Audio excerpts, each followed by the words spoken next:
ಎಲ್ರಿಗೂ ನಮಸ್ಕಾರ. ನಾನು ನಿಮ್ಮ ರೇವಣಸಿದ್ದಪ್ಪ ಹುಬ್ಬಳ್ಳಿ. ಈಗ ಈ ವಿಡಿಯೋ ಮಾಡುತ್ತಿರುವ ಉದ್ದೇಶ ಏನಂದರೆ, ಇನ್ನು ಬರುವ ಲೋಕಸಭಾ ಚುನಾವಣೆಗೆ ಮತದಾನಕ್ಕೆ ಕೇವಲ 7 ದಿನ ಮಾತ್ರ ಉಳಿದಿದೆ.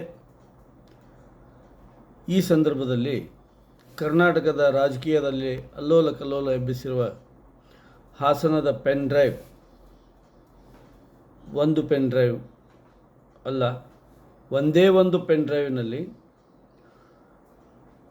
3,000 ಅಶ್ಲೀಲ ವಿಡಿಯೋಗಳ ನರ್ತನ ಆಗಿರೋದನ್ನು ಕರ್ನಾಟಕದ ಜನತೆ ಅಷ್ಟೇ ಅಲ್ಲ, ಈಗ ಒಂದೆರಡು ದಿನಗಳಿಂದ ಇಡೀ ದೇಶಾದ್ಯಂತ ಬಹು ಚರ್ಚಿತ ವಿಷಯವಾಗಿದೆ. ಇದರಲ್ಲಿ ನಾನು ಹೇಳೋದು ಏನು ವಿಶೇಷ ಐತೆ ಅಂತ ತಾವು ಅಂದ್ಕೋಬೋದು. ನಾನು ಇವತ್ತು ಒಂದೆರಡು ಸಾಮಾಜಿಕ ಜಾಲತಾಣಗಳ ಹಿಂದಿ ಸಾಮಾಜಿಕ ಜಾಲತಾಣಗಳ ಚಾನಲ್ಗಳಲ್ಲಿ ನೋಡ್ತಾ ಇದ್ದೆ. ಆಜ್ ತಕ್ನಲ್ಲೂ ಬಂದಿತ್ತು, ಮತ್ತೊಂದೆರಡು ಸಾಮಾಜಿಕ ಜಾಲತಾಣಗಳ ನ್ಯೂಸ್ ಚಾನಲ್ಗಳವು.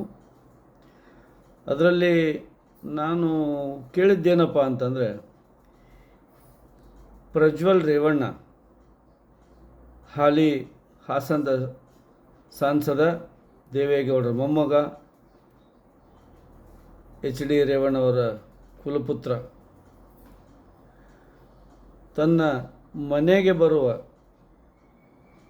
ಕೆಲಸಕ್ಕೆ ಬರುವ ಹೆಣ್ಣು ಮಕ್ಕಳನ್ನಷ್ಟೇ ಅಲ್ಲ, ರಾಜಕೀಯ ಆಕಾಂಕ್ಷೆ ಇಟ್ಕೊಂಡು ಬರುವಂಥ ಹೆಣ್ಣು ಮಕ್ಕಳಿರ್ಬೋದು, ತಮ್ಮ ಸರ್ಕಾರಿ ಸೇವೆಗಳ ಕೆಲಸಕ್ಕಾಗಿ ಬರ್ತಕ್ಕಂಥ ಹೆಣ್ಣುಮಕ್ಕಳಿರ್ಬೋದು, ಅಥವಾ ಏನಾದರೂ ಒಂದು ಪತ್ರ ಕೊಡ್ರಿ, ಅಥವಾ ಒಂದು ಸಹಾಯ ಕೇಳಲಿಕ್ಕೆ, ನನ್ನ ಮಗನಿಗೆ ಆರಾಮಿಲ್ಲ, ಅಥವಾ ನನ್ನ ತಂದೆಗೆ ಆರಾಮಿಲ್ಲ, ಅಥವಾ ನನಗೆ ಇಲ್ಲಿಂದ ಟ್ರಾನ್ಸ್ಫರ್ ಮಾಡಿಕೊಡಿ, ಇಂಥ ಬಹಳಷ್ಟು ಯಾವುದಾದ್ರೂ ಒಂದು ವಿಚಾರಗಳಿಂದ ಕೆಲವೊಮ್ಮೆ ಹೆಣ್ಣು ಮಕ್ಕಳೇ ಅನಿವಾರ್ಯವಾಗಿ ಸರ್ಕಾರಿ ಕಚೇರಿಗಳಿಗೆ ಮತ್ತು ಸಂಸದ ಶಾಸಕರ ಬಳಿ ಒಂದು ಪತ್ರವನ್ನು ಅಥವಾ ಅವರ ಶಿಫಾರಸು ಪಡಲಿಕ್ಕೆ ಹೋಗುವಂಥ ಪ್ರಸಂಗಗಳು ಬಹಳ ಬಂದಿರ್ತವೆ.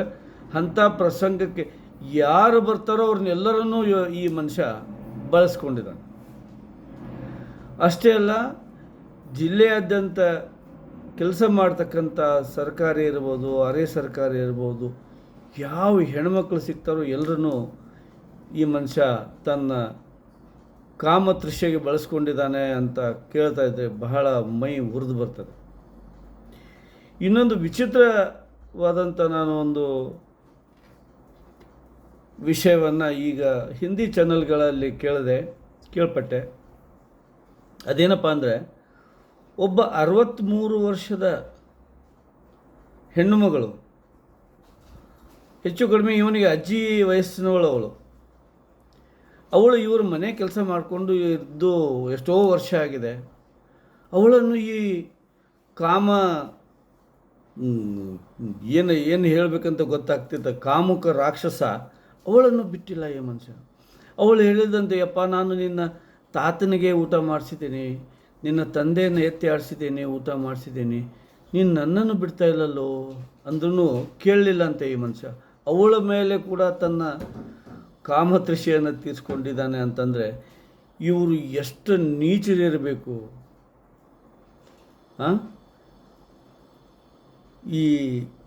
ಆ ನೀಚರಿಗೆ ಸಾಥ್ ಕೊಟ್ಟವರು BJPಯವರು ಇನ್ನೆಷ್ಟು ನೀಚರಿರಬೇಕು. ಮೊದಲೇ ನಾನು ಹಿಂದಿನ ವಿಡಿಯೋದಲ್ಲಿ ಹೇಳಿದ್ದೇನೆ, BJPಯವರಿಗೆ ಭ್ರಷ್ಟಾಚಾರಿಗಳು, ದರೋಡೆಕೋರರು, ಪುಂಡರು, ಪೋಖರಿಗಳು, ಬಲಾತ್ಕಾರಿಗಳು, ಅತ್ಯಾಚಾರಿಗಳು ಎಂದರೆ ಬಹಳ ಪ್ರೀತಿ. ಯಾಕಂದರೆ ಬಹಳಷ್ಟು ಈ ದೇಶದ ಬಹಳಷ್ಟು ಅತ್ಯಾಚಾರಿಗಳನ್ನು, ಭ್ರಷ್ಟಾಚಾರಿ ರಾಜಕಾರಣಿಗಳನ್ನೆಲ್ಲ ಮೋದಿ ಅಪ್ಪಕೊಂಡು ತಮ್ಮ ವಾಷಿಂಗ್ ಮೆಷಿನ್ನಲ್ಲಿ ತೊಳೆದು ತಮ್ಮ ಉಡಿಯಲ್ಲಿ ಹಾಕ್ಕೊಂಡ್ಬಿಟ್ಟಿದ್ದಾರೆ. ಇದಕ್ಕೆ ಬೇಕಾದಷ್ಟು ಉದಾಹರಣೆಗಳಿದ್ದಾವೆ, ಮತ್ತೆ ಅದನ್ನು ಹೇಳಿ ಪ್ರಯೋಜನ ಇಲ್ಲ. ಅದಕ್ಕೆ ಮುಂಬರುವ ಇನ್ನೇನು 7 ದಿನದಲ್ಲಿ ಕರ್ನಾಟಕದ ಇನ್ನು 14 ಲೋಕಸಭಾ ಸ್ಥಾನಗಳಿಗೆ ಚುನಾವಣೆ ನಡೆಯಲಿದೆ. ಈ ಮೊನ್ನೆ 6ನೇ ತಾರೀಕೇನು ಮತದಾನ ಆಯಿತು 14 ಸ್ಥಾನಗಳಿಗೆ, ಅದಕ್ಕಿಂತ ಒಂದು ದಿನ ಮೊದಲಷ್ಟೇ ಅಲ್ಲಿ ಈ CD ಅಥವಾ ಪೆನ್ ಡ್ರೈವ್ ಹಗರಣ ಹೊರಬಿದ್ದಿತ್ತು. ಅದ ನಂತರ ಈಗ ತುಂಬ ಚರ್ಚಿತವಾಗಿ ಈಗ ದೇಶಾದ್ಯಂತ ಅಲ್ಲ, ಈಗ ವಿಶ್ವಾದ್ಯಂತ ಕೂಡ, ಯಾಕಂದರೆ ಪ್ರಜ್ವಲ್ ರೇವಣ್ಣ ಅವರು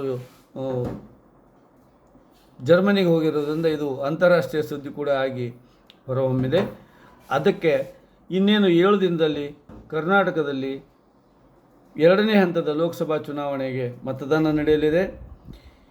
ಇಂಥ ಕಾಮುಕ ರಾಕ್ಷಸರಿಗೆ ಸಾಥ್ ಕೊಟ್ಟಂಥ ಬಿ ಜೆ ಪಿ ಮತ್ತು ಅವರ ಬಿ ಜೆ ಪಿಯ ಯಾರ್ಯಾರು ಇಲ್ಲಿ ಅಭ್ಯರ್ಥಿಗಳಿದ್ದಾರೆ ಅವರಿಗೆ ಯಾರಿಗೂ ಕರ್ನಾಟಕದ ಜನತೆ ಮತ ನೀಡಬಾರ್ದು.